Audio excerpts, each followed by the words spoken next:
हाँ जी दोस्तों, welcome back. Hindi में इस टाइप के क्वेश्चंस हम बहुत ज्यादा बनाते हैं। क्या आपका मुझसे मिलने का मन है? क्या आपका पढ़ने का मन है? क्या आपका मुझसे मिलने का मन था? अब इस टाइप के क्वेश्चंस हमें प्रेजेंट और पास्ट दोनों में ही बनाने पड़ते हैं। तो सबसे पहले बात करते हैं कि प्रेजेंट में आपको ये क्वेश्चंस कैसे बनाने हैं। अगर आप प्रेजेंट में इन क्वेश्चंस को प्लूरल सब्जेक्ट के साथ बनाना चाहते हैं तो उसका जो फॉर्मूला है वो होगा, सबसे शुरू में आप लगाइए डू, उसके बाद में प्लूरल सब्जेक्ट, उसके बाद फील लाइक, और उसके बाद में जो भी आप वर्ब लगाएंगे उसमें आपको आईएनजी लगाना पड़ेगा। अब इसके पूरे 4 एग्जांपल देके मैं आपको बता दूं। जैसे मैंने एक क्वेश्चन बनाया, क्या आपका मुझसे मिलने का मन है? तो इसे आप इंग्लिश में बोलेंगे, do you feel like meeting me? Do you feel like meeting me? क्या आपके माँ बाप का इंग्लिश बोलने का मन है? तो इसे आप इंग्लिश में बोलोगे, do your parents feel like speaking English? Do your parents feel like speaking English? क्या आपके दोस्तों का नई कार खरीदने का मन है? तो आप इसकी इंग्लिश बनाएंगे, do your friends feel like buying a new car? Do your friends feel like buying a new car?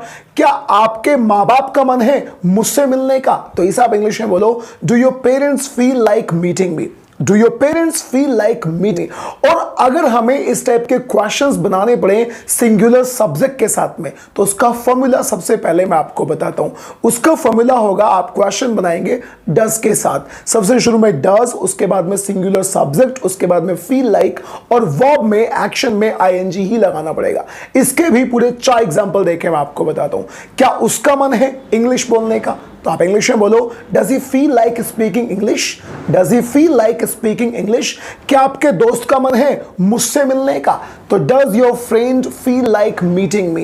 क्या आपकी बहन का मन है एक नई कार खरीदने का? तो does your sister feel like buying a new car? क्या उसका मन है मेरे पास आने का? Does he feel like coming to me? Does he feel like coming to me? और दोस्तों, अगर इसी तरह की बातों का हम क्वेश्चन बनाएं पास्ट में, जैसे हिंदी में आपने बोला, क्या आपका मन था मुझसे मिलने का? क्या उसका मन था मुझसे मिलने का? तो इस क्वेश्चंस को बनाने के लिए आपको हर सब्जेक्ट के साथ में डिड से क्वेश्चन बनाना पड़ेगा। इसका फॉर्मूला बनेगा, सबसे शुरू में आप लगाइए डिड, उसके बाद में कोई सा भी subject, I, you, we, they, he, she, उसके बाद में फील लाइक, और वर्ब में पास्ट में भी आपको आईएनजी ही लगाना है। इसके भी पूरे 4 एग्जांपल देके मैं आपको बताता हूं। क्या आपका मन था इंग्लिश बोलने का? तो इसकी इंग्लिश होगी, did you feel like speaking English? क्या उसका मन था नई कार खरीदने का? तो इसकी इंग्लिश होगी, did he feel like buying a new car? अरे यार, क्या आपका मन था मुझसे मिलने का? तो did you feel like meeting me? Did you feel like meeting me? अब एक एग्जांपल और भी, क्या आपकी बहन का मन था एक नए दोस्त बनाने का?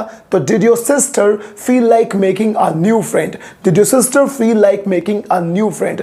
अब इस टाइप की बातों को इंग्लिश में कैसे बोलते हैं, उस पर मैंने पहले ही एक वीडियो बनाई हुई है। उसका जो लिंक है वो इसी वीडियो के डिस्क्रिप्शन में आपको मिल जाएगा। अब इस टाइप के बहुत सारे सेंटेंसेस आप अपनी लाइफ में बना सकते हैं। अब हम मिलते हैं किसी दूसरी और अगली वीडियो में। Till then bye bye and take care.